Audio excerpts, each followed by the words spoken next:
The next thing is I won't be answering my phone anymore as, hello, this is Sergeant Helms to help you serve ma'am. I'll be just be hi, this is Randy. Hopefully, I will finally get rid of the Helms socks that every soldier seems to wear, the white ones with the gray tip at the bottom.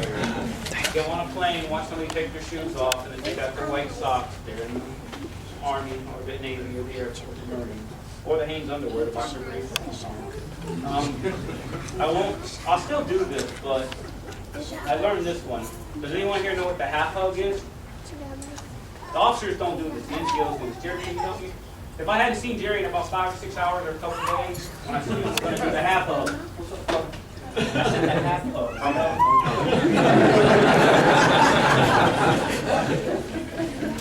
And the last thing I think I'll probably stop doing is responding with everything with some grunting noise out of my mouth that goes like, oh!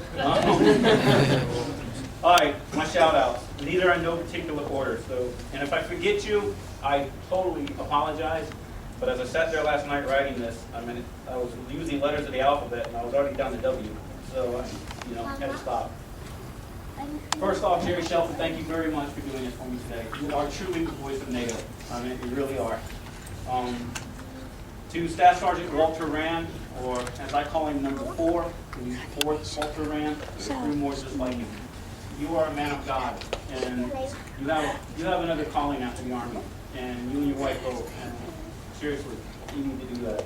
The MC2, Michael Barrett, I put you under some last-minute stuff, my brother, and thank you so much for making it happen. The programs you're holding, this young man right over here got it done in less than 24 hours because I failed to give it to him earlier, and thank you for making that happen. To Master Sergeant Foster, that's a future sergeant major in my eyes. And I'm gonna tell you a little quick story. I got to do this. I didn't write it on the card, but I was telling first sergeant out in the hall. I got looked at twice for master sergeant, and the Army said I was so freaking good at being a sergeant first class. No grade, people up to master sergeant. They need me to get sergeant first class. Right? At least that's how I look at it. But anyway, the last time the board results came out, it was the first time that the Army did not pre-position or put the results out a week early. And normally, when they used to pre-position stuff, we all had connections. We knew somebody, and we could find out a week before we were supposed to know that we didn't make it or we did make it. But anyway, this particular time was the first time that they posted it online. Well, everybody and their brother was going online trying to find out if they got promoted to master sergeant. And so Sergeant Holland, myself, First Sergeant, Sergeant Foster, I think a couple other NCOs were looking. We were all trying to find it. We just tried to load up. The van was locking out, timing out. So nobody knew we got promoted. So it was about 4:45 in the afternoon, and I started walking down to check my mail, getting ready to go home. And First Sergeant was coming out of his office, and Master Sergeant Foster come walking out. Master Sergeant's like, yes! And First Sergeant said, did you make it? He goes, I made it. He goes, I got a high number, but I made it. And I said, you made it? Congratulations. I said, did I make it? He stopped being happy, and he turned to me, and he said, I don't understand it, Helms. You didn't make it. And I just don't, I don't understand that. And he turned around, he had his head down, shaking it, and he walked back to his office. And that really meant something to me, because here's a time when he's supposed to be happy, because he just found out he's going to make master sergeant, but he stopped his celebration because he knew I probably was upset about it, which I was for about 30 seconds. But Master Sergeant, thank you very much for everything you've done here today, and thank you for that. I never forgot it. So all my fellow NCOs and junior enlisted, I'm not going to name every single one of them, we'll be here forever, and there's food back there. Thank you for your setup today. Thank you for everything you've helped me with for the last 4 years here. Thank you very much. To the officers of the U.S. delegation especially, and the mission as well, but especially the delegation, thank you for not beating me up when I came down there and told you I needed this or I needed that for that book. And anyone that doesn't know, one of my primary jobs was to prepare the mill rep and the deputy mill rep's book for the next day. And Sergeant Sweeter probably can attest to this, and Petty Officer Fry can attest to this. That book can take 10 minutes to do, or that book can take 4 to 5 hours to do, depending on what the boss has to do the next day and how much supporting documents he needs. And if he's going with the ambassador, then he even needs more supporting documents because he has to have everything that the ambassador has, because he does, wants to make sure he's on the same sheet of music. And so for the officers who prepared that stuff and gave it to me, thank you for when I would come down there and say, I need additional documents. You never questioned it. You never said, hey, Sergeant, no, you gave it to me. Thank you very much for doing that. To all the civilians and the delegation and the mission and the IMS staff, thank you for all your support through the years. Especially Kathleen Dodge, who was probably one of the first people I met when I was here. And we used to be part of something called the Coffee Club, which kind of just went away. So I think the last 2 members still here. Thank you, Kathleen, if you're here. I don't have my glasses, I can't see. Maybe I'll say I look better like this.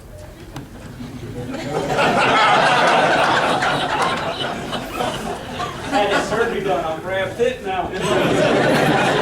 I'm George Bush before. To the front office staff, to Chief April Jackson, who's my battle buddy, as we say, in the Army. I'm her shipmate. And to Ruth Becker, to Lieutenant Colonel Berry, thank you for coming. She was I know you have to be here today. And to the part-time players that come in there occasionally, Major Ward, and there's been several in the past. I gotta say Admiral Sullivan's name. I gotta say General Peterson, General Yates, because they were outstanding folks to work for. And if you ever knew, before Ruth, if you ever knew Natasha Hines, you knew, I mean, as we say back home, you know what a peach she is. I mean, she's just wonderful. I mean, and she's down to shape, and we still go eat lunch occasionally when I go down for dental work. And Natasha and I have known each other for years, so she couldn't be here today, but I got to throw that out there. 2 individuals who really shaped me and formed me.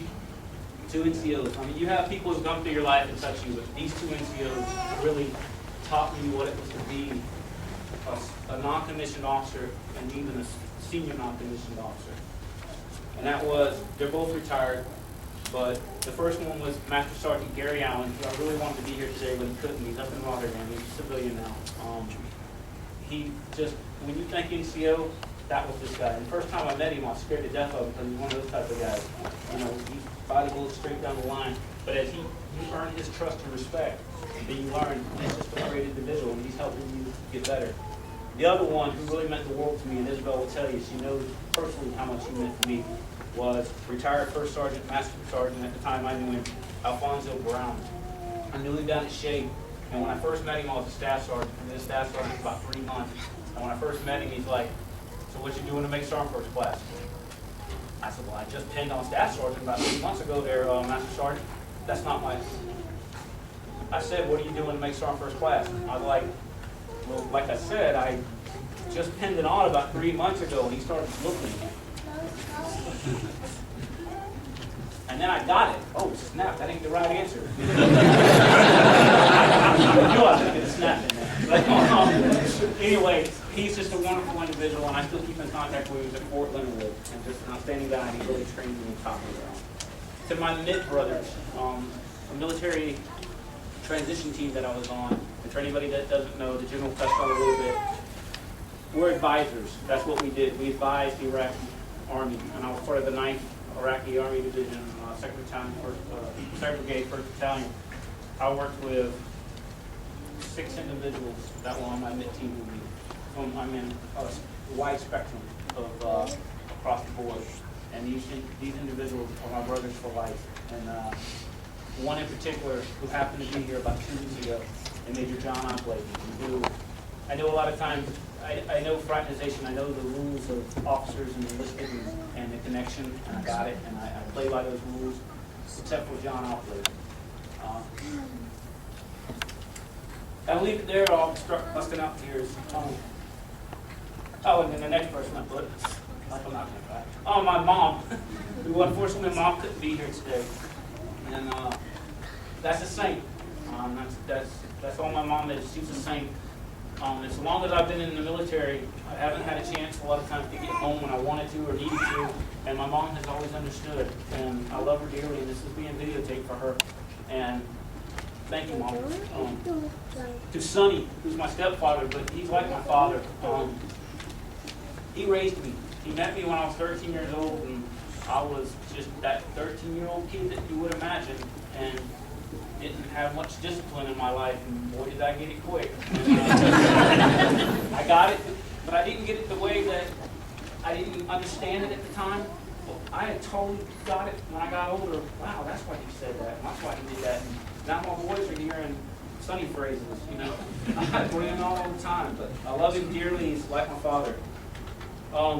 To my nana and to my grandpa, My grandpa is 91 years old, and my grandmother is 87, I believe, or 88. I got an email, I got a letter 2 days ago from my grandmother's birthday card, because my birthday is Monday. Those of y'all that know me know I'm big about my birthday, but y'all ain't got to do a card this year because I won't be around. My Aunt Dorothy over there, it's her birthday as well. But anyway, my grandmother wrote me, and she was telling me some stuff and reminded me of something. And in August this year coming, my grandparents will have been married for 70 years. I know people ain't been married 70 minutes. I'm sorry, ladies and gentlemen, they're videoing this and they're going to watch this in 70 years. To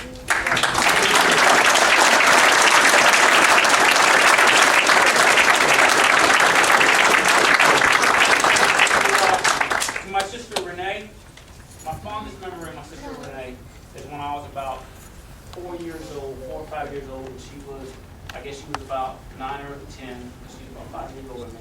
She babysit, when she get babysitting money, and this is back in the 70s, so you leave your kids at home, you have to worry about all that stuff anymore. You teach your kids, you get all that stuff. But anyway, my sister would be watching me, and she'd have her babysitting money, and she'd throw me on the handlebars of her bike, and we'd ride down the street about 4 blocks to the Arby's. This was in St. Petersburg, Florida, before we got passports and moved to Georgia. You don't have passports to get in Georgia. They give me a ticket. But anyway, she'd take me to Arby's and buy me a little roast beef sandwich and she mocha shake. And so, Renee, I've never forgot that. And thank you so much for being my sister, like you had a choice in my life. But also to Annette, Sylvia, and Al, your step, but you're my sisters and my brother as well. And I love you all. Today, somebody asked me why was I doing this on 2 June. You heard me talk about Sonny, who's like my father, but I knew my natural father as well. We didn't have the relationship maybe we should have. It was up and down at times, but before he passed, before he died, we made amends, which was great, and I'm glad. And the 2nd of June, 2008, he passed. He died. So this date has always kind of been in the back of my mind. It's not a good day to look back on. Well, it is today. And I know he's looking down at heaven and watching. So thank you. To my Dutch friends and family, y'all get ready for this. And this is not from Google Translate.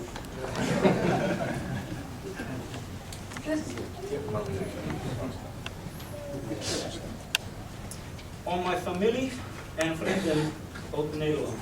Bedankt dat jullie er gekomen zijn om mijn pensioen met te delen. Jullie hebben mij geaccepteerd. Alles één Nederlander. Shut up, Ray.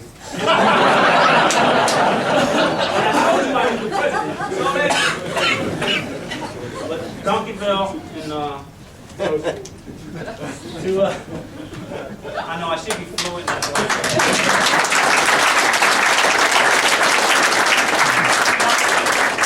Because I can't speak the language, but I'm all about the orange. I'm all about Holland. I mean, because I've spent so much time through the years. I mean, I'm really a Dutchman. I'll take a penny from you in about 2 seconds. I'm sorry.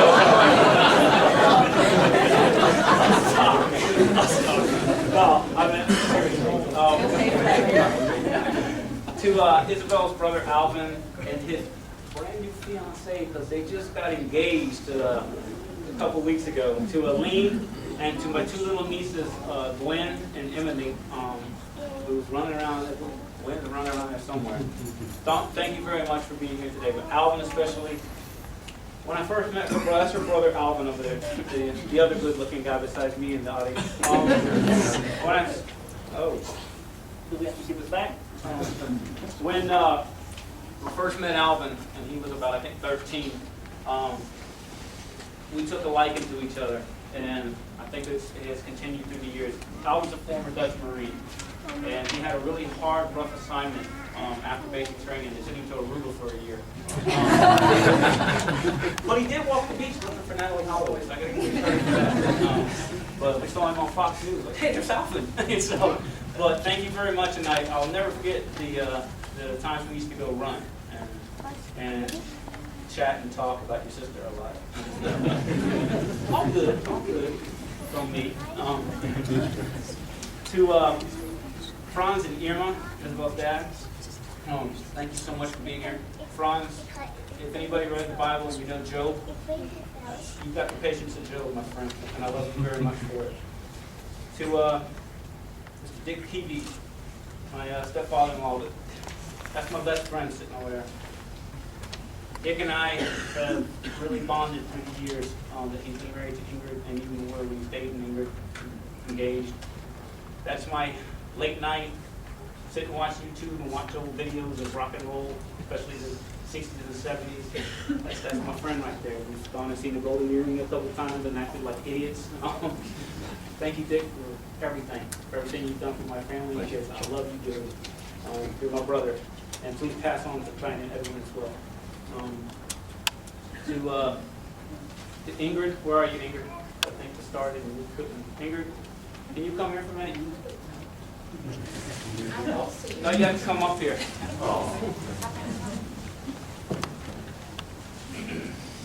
This is Isabel's mom, my mother-in-law Ingrid. And Isabel, as the general said, we've been married for coming up on 13 years, but we dated for 2 years before that. So I've known Ingrid for 15 years. And y'all getting ready to find out in a second. Y'all heard that Georgia word. Y'all getting ready to find out what an exceptional cook this lady is, because she prepared all this food back there. And y'all getting ready to challenge some great Indonesian food. But I want to thank you, everyone, for these years. And this is just a small token of my appreciation for you.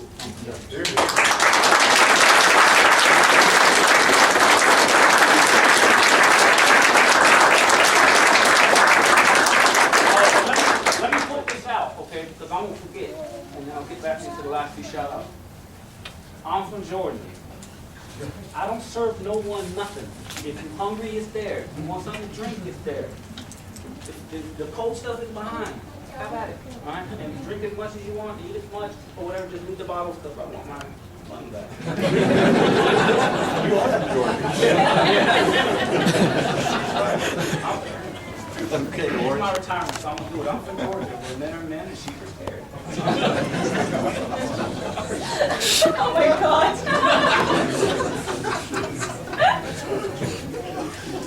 On the back of the program, I put some folks on there.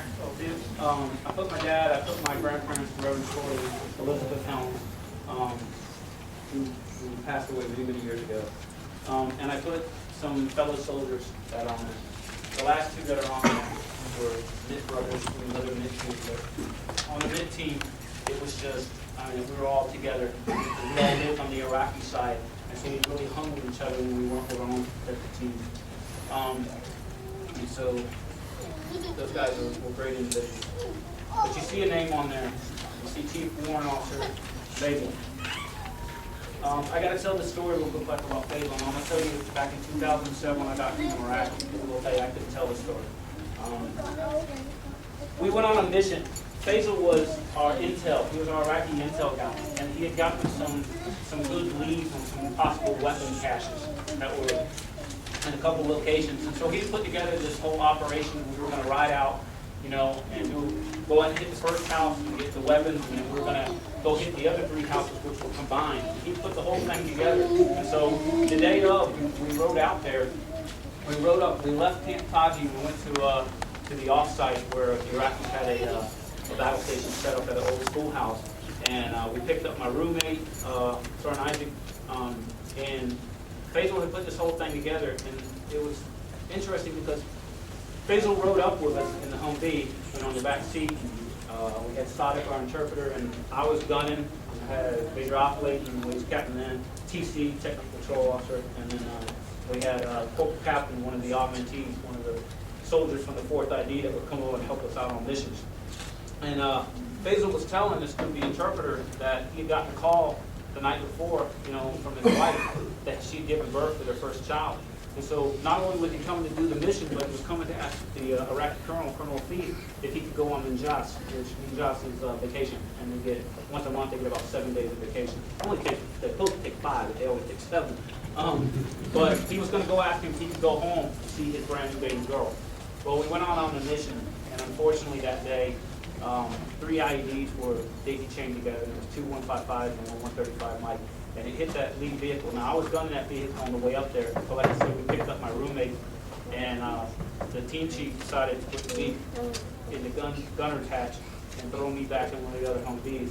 And that Humvee got hit and it got turned 180 degrees into a bank. It blew Sergeant Isaac, blew Zeke about 70 feet up in the air. He had second, third degree burns. I remember pulling his IVA off of him. He's from Georgia too, and just to tell you he's from Georgia, as I'm patting his IVA and I'm trying to put the fire out and I'm pulling it off of him. Hey man, you hurting me. I'm like, dude, you're on fire. Be careful, man. Oh my God. And then I saw Sadiq, the interpreter, and his hand was just full of shrapnel.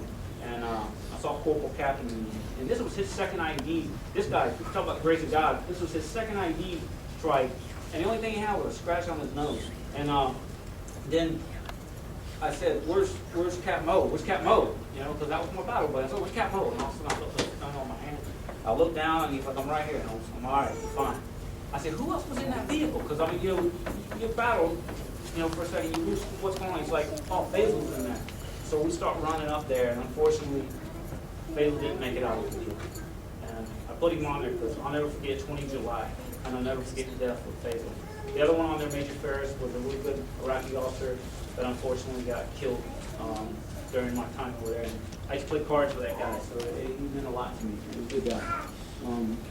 There's a couple other folks that I didn't put on there that meant a lot to me in the last 15 years. Well, some of them I knew for 15, and the other one I knew for about 5 years, I guess. Opa, Dick, your father. Guy had the biggest hands you ever saw. And I swear to God, his hands were that big. And he spoke no English. But I could communicate with him. In my limited Dutch and I joke a little bit, he understood it. And I used to shake his hand, and I always do this, you know, I shake his hand, and he blew this to me. And I miss him dearly, and I wish he could have been here today. But I know he's looking down. The word tanta in Dutch, if I pronounce it correctly, means aunt. And to my tante Stan, who's Francis' sister, she passed away last year.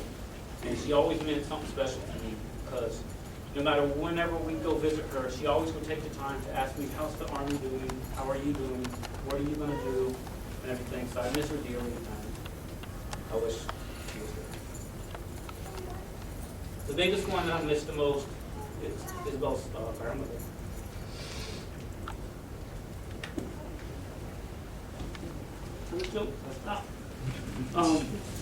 Omar Feature was the lifeline of my family over here, and she passed away a couple years back, right before we got back over here. She never told me this, but I just always got a gut feeling by the way she would talk to me and say things to me that she really was proud that I married her granddaughter, and that I was a U.S. soldier, because you could just tell. She loved Elvis. She loved Elvis, and I would always do this when I would see her, and I'm not the best impersonator, but when I'd see her, I'd look at her and say, thank you very much. So she'd always smile and give me a kiss, and I love her dearly, and I really wish that Omar Pizza would have been able to be here. I know all three of y'all are watching, along with that. Kaylin and Riley, y'all ready? Can y'all come up here? They're doing good, because they got threatened to the inch of their life. Well, he was doing good. Listen, Daddy loves you guys so much, all right? And, I mean, you mean the world to me. And I know sometimes I may yell and I may scream, and I may not always, act like I'm listening, but I am listening, because I probably know more about you than you know yourself. And you heard Daddy talking earlier about some values, loyalty, duty, and respect. You heard me talk about all that, right? All right, well, I got you a little gift, each of you, and I want to explain to you what this gift is. We have uniform days here. We don't always wear a uniform. We normally wear suit and tie. And depending on the meetings is when we decide what uniform we're going to wear. And the last day that Daddy worked that we wore a uniform, the first 4 hours I wore this shirt, and in the last 4 hours I wore this other shirt. And I'm going to read you what the inscription says. It says the same to both of them. It says to Riley and to Kaylin, let these values guide your life. Loyalty, duty, respect, selfless service, honor, integrity, personal courage. In other words, leadership. Love, Dad, June 1st, 2012. This one's yours.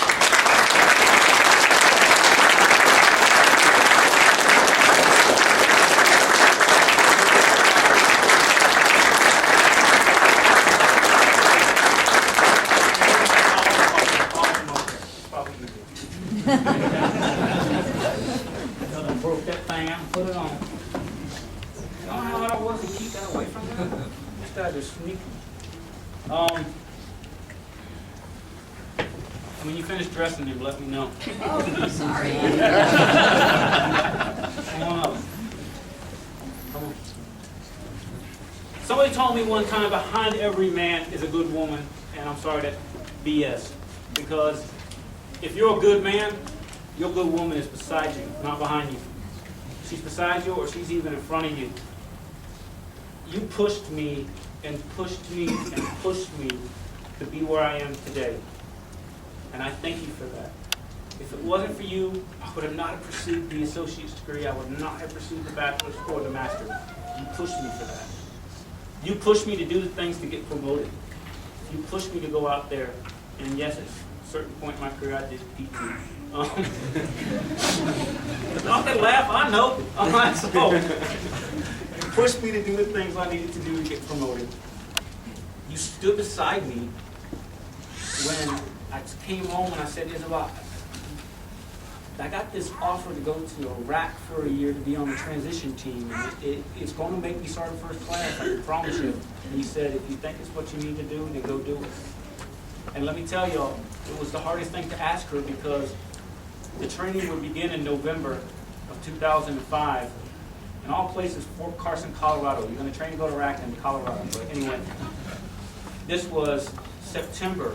We had just got to Fort Sam Houston, and I was already asking my wife, can I go deploy?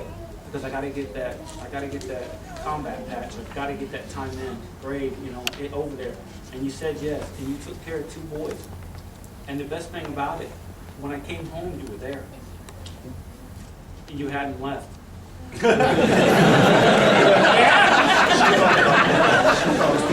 ones that ain't left, no, hell yeah, that happened.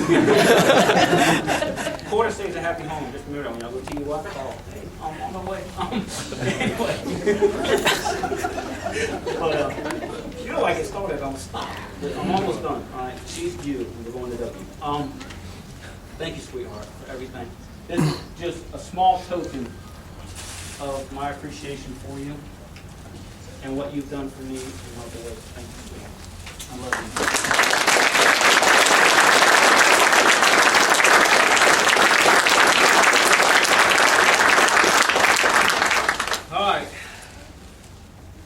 I've been called by many titles, I have many nicknames, but one that I've held since 1998, December 1st, 1998, I've been referred to as Sergeant Helms. From this day forward, I will not be Sergeant Helms. In my heart, I will still be Sergeant Helms. The tattoo that I'm going to get probably on my leg will say something about Sergeant. I'm a tattoo guy, you wouldn't know it, but I am. But from this day forward, I will not be Sergeant Helms. I will not be Mr. Helms, all right? That was somebody else. I will be Randy, and I will answer to everyone as Randy. So please call me Randy. The Sergeant Helms is retired as well. While in Iraq, whenever I got the opportunity to TC the vehicle, or to basically those that don't know what TC means, I was like the leader of the vehicle, and I did all the radio calls, and I told the driver where to go, and I made the calls and all that good stuff, and I got to do that several times when the officer couldn't go out. Whenever you sign off on a radio, you always sign it off as out. And while I was in Iraq, my call sign was Cherokee 1 because I was the S1. So I was Cherokee 1. So ladies and gentlemen, Cherokee 1 out.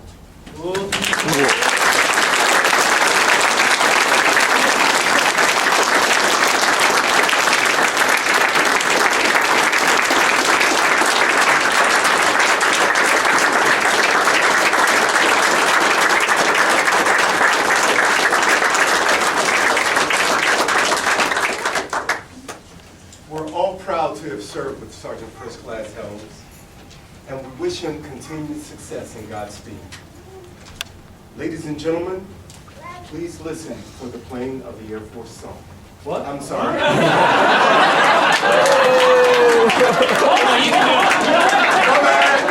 bad. Come on, that's okay, because Chaplain ain't gonna sing it. So, we all went to Dolly Rouser's retirement ceremony. I'm sorry, ladies and gentlemen of the Army, so. And it's in your program if you want to sing along. First to fight for the right, then to build the nation's might, and the army goes rolling along. Proud of all we have done, fighting till the battle's won, and the army goes rolling along. And it's high, high, hey, the army's on its way, count off the cadence loud and strong. For wherever we go, you will always know that the army goes rolling along.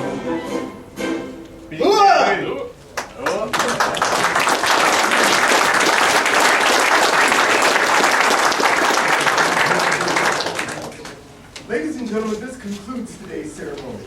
Thank you for coming along and sharing in this special day with Sergeant First Class Helms.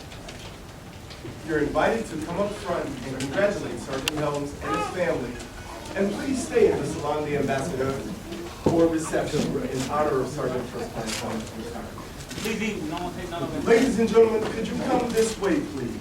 Make the horseshoe around. Thank you very much. Oh, it's okay.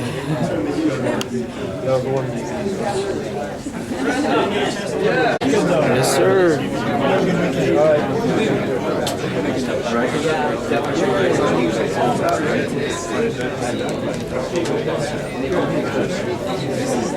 Ham. He got his money's worth.